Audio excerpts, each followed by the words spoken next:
Hello धीरज sir, आपके दिमाग में ऐसी कौन सी बात आई जिसकी वजह से आपने वकालत करने की सोची, जरा बताइए। बिल्कुल। मेरी फैमिली के अंदर मेरे पिताजी दिल्ली पुलिस में एएसआई हैं और दादाजी एसीपी रिटायर्ड हैं। तो हमारा पहले से ही लीगल बैकग्राउंड रहा है, जिसकी वजह से मैं आईपीसी, एविडेंस एक्ट और सीआरपीसी की किताबें अपने घर में ही पढ़ता था, और जिनको पढ़कर मैं इंस्पायर्ड हुआ और मेरे पिताजी ने लॉ परस्यू करने के लिए मुझे इंस्पायर किया। अच्छा धीरज सर, ये बताइए कि आपने क्या क्या प्रॉब्लम फेस की वकालत करते टाइम। वकालत करते टाइम मैंने बहुत सी प्रॉब्लम फेस करी, जैसे लॉ स्टाइपेंड, कोई स्टाइपेंड नहीं था, इसके साथ साथ कोई एक्सपीरियंस नहीं था। जब मैंने एनरोल्ड किया, खुद को एनरोल्ड करने के बाद मैं बीइंग एज एन एडवोकेट जब प्रैक्टिस में आया, तब बड़े बड़े सो कॉल्ड सीनियर एडवोकेट थे जो जूनियर को डोमिनेट करते थे। तो ये सारी समस्या एक एडवोकेट के साथ रहती हैं, जो मेरे साथ भी रही, लेकिन समय के साथ साथ चीज़ें डुएबल होती चली गई। अच्छा धीरज सर, ये बताइए कि जैसे मतलब आपने वकालत की जर्नी स्टार्ट की, तो उस टाइम पे क्या आपने किसी सीनियर के अंडर में काम किया, तो आपका एक्सपीरियंस कैसा रहा। मेरा एक्सपीरियंस बहुत अच्छा रहा।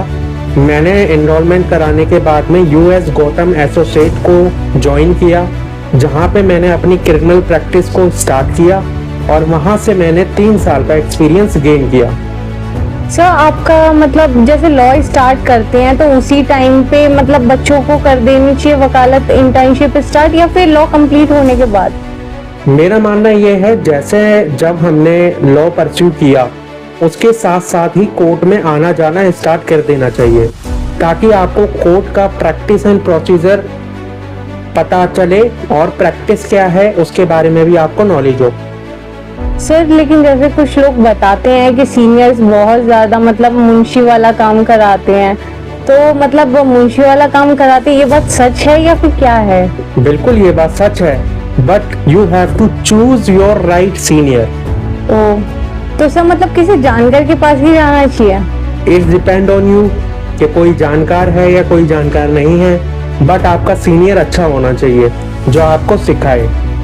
सब बिना सीनियर के क्या हम वकालत नहीं कर सकते। बिल्कुल कर सकते हैं सर, लेकिन उसके लिए तो मतलब या तो कोई अपॉर्चुनिटी चाहिए, तो मतलब कैसे हम स्टार्ट करें अगर आप इंडिपेंडेंट करें तो। अगर आप इंडिपेंडेंटली प्रैक्टिस स्टार्ट करना चाहते हैं तो आप कोर्ट के अंदर ज्वाइन करें, खुद को एनरोल्ड करें, एनरोलमेंट के बाद में बार को ज्वाइन करें, कोर्ट में जाएं, प्रैक्टिस एंड प्रोसीजर को सीखें, कोर्ट में प्रोसीडिंग को ऑब्जर्व करें, एविडेंस सीखें, किस तरीके से चीफ रिकॉर्ड हो रहा है, क्रॉस एग्जामिनेशन वकील साहब कैसे कर रहे हैं,